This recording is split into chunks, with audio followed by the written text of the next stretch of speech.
Alrighty y'all, what is up? Welcome back to the Bass All Year channel. Today we are doing something that has really been asked for quite some time here at my house, and a lot of people wanted to see my bass boat, kind of see the setup inside and out. Now it's not fully tournament rigged yet, so I'm gonna kind of make it more brief, but I definitely want to show the overlay. A lot of people have seen it, but you know, most of you guys normally just see it out on the water fishing, so this will be the full setup of it. This is her 1996 Gambler Intimidator, 65-pound thrust, and we have the buttons here, which are nice because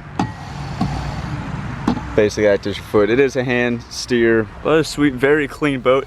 It was actually won on the Kissimmee chain of lakes here in Florida. My buddy's grandfather actually won the boat back in 1996, and my buddy's dad has had it ever since, and I bought it from him when I got back from Germany. Definitely a sweet setup. Definitely have done a lot of my own touches to it, and a lot more of my own touches are coming. So this is kind of the first sneak peek of it. This is how I bought it. I haven't done any addition besides like small decals and whatnot.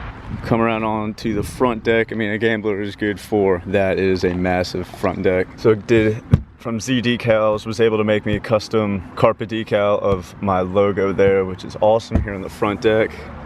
And anyone that's been on a Gambler can appreciate how massive the front deck is. You really lose space on the back deck, but you make up for it here on the front deck. 3 people honestly fish up here comfortably. 2 rod lockers and 2 storage up front, followed by the cooler. And this way here just kind of keep thin grease and ropes and everything for tie-offs.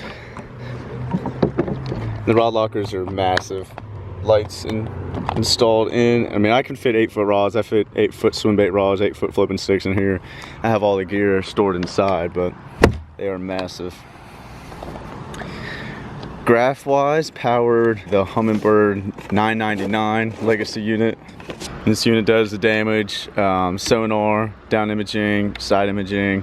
This is basically your all around, it's a good unit. That's just on a ram mount, which I gotta say, I'm ready to change out. The next unit I'm buying will be mounted up top on the console here.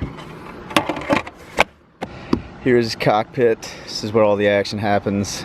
Original seats. This is the original vinyl from '96, and I mean, Gamblers are, I mean, they're just well known to hold up. I mean, it's really, I've never really honestly seen a Gambler that's been beat to hell. Manufacturing in these boats is phenomenal, and the boat was just so meticulously maintained, which really helps everything here. The previous owner just really took good care of it. So seats are great though. Back deck here is just the 2 live wells of all the e-contacts ready to go, and then over there another live well. Then the back here, batteries, gas tank, things like that. It's powered by a Mercury 200 EFI, and it gets after it. It runs, man. It gets up and scoots. It's a fast boat, and about 3/4 thaw, you're around about 65, 68, somewhere around then, depending by tournament load, live well weight, things of that nature. But I mean, wide open, it kind of defers how you pack down, how you're storing everything, the amount of people in the boat. So dry box here, keep things like scales, tools, things of that nature. The golden rule gator grip, that is screwed into the cooler, which is loaded down for our evening trip. So I mean, that gives you a pretty good idea how big and wide the beam is. The front deck, I mean, that was the big advantage of a boat, of buying this boat, was the massive front deck. Super clean though, man, for its age too. It's just such good care. Here's the other rod box.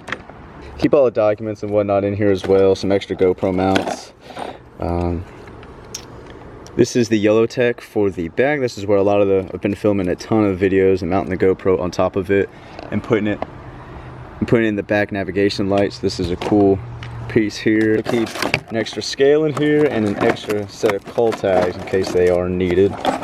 So that's pretty empty, but usually I just kind of keep backup rods in here. Run into a tournament, whatever, keep a couple in here just to have, but normally just pack that other side full with rods.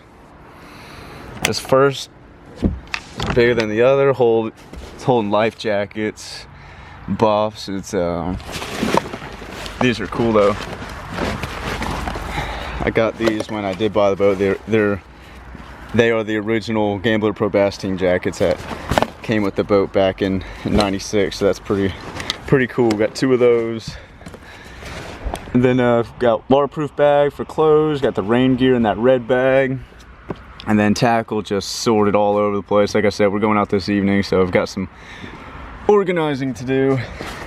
But that all comes in play. Plenty of organization to do. This one looks a little neater. All the boxes stacked on the other side. That's everything.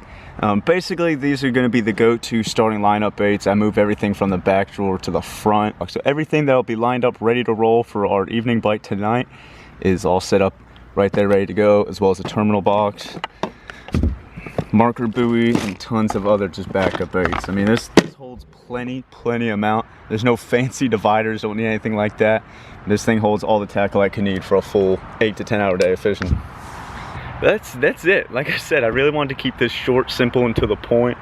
Everyone kind of wanted to see what it looks like outside of a picture on Instagram and outside of being on the water fishing from it. So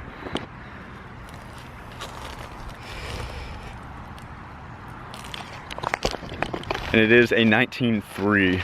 Kind of forgot that there at the beginning. So that is all I got for y'all today. Hopefully you enjoyed that. Hopefully it kind of covered everything. If you have any questions, concerns on bass boats themselves, or on anything of this boat, just go ahead and shoot a comment below, concern, whatever. If you're following the Bass All Year Fishing Instagram page, you can hit me up on that direct message as well. It's a pretty good way to, like as I always say, pretty good way to get behind the scenes stuff. And you know, I post a lot of stuff about this boat and future upgrades and installs that are going on with it. Hope you guys enjoyed this kind of walk around. Like I said, this is the first of it, probably a couple more walk arounds to be done with the boat as I go on further in this year and put my own little touch into it and different kinds of tools and equipment onto the boat itself. So thanks for staying tuned. Thanks for viewing in today. We will see you guys for the next video. We've got a rod and reel arsenal for you guys and a tackle unboxing. I know a lot of everybody likes the tackle unboxing, the rods and reel videos, because you know that kind of gives you an idea of what you should go out and buy for this upcoming spring season. You guys in the Northwest and the Northeast and just North Central, the winter is still throwing left hooks up on the ropes, but it's coming to an end. We're getting into that part of the season. I'm really excited to pump out a ton of other fishing videos. Definitely going to be on some good fish coming up here soon. That bite's going to start kicking on. Just make sure you stay tuned to the channel. Catch you right back here in the Bass All Year channel. Get out there, stay safe, catch a ton of fish, catch some big fish, and we'll see you guys. Thanks again. Y'all take it easy.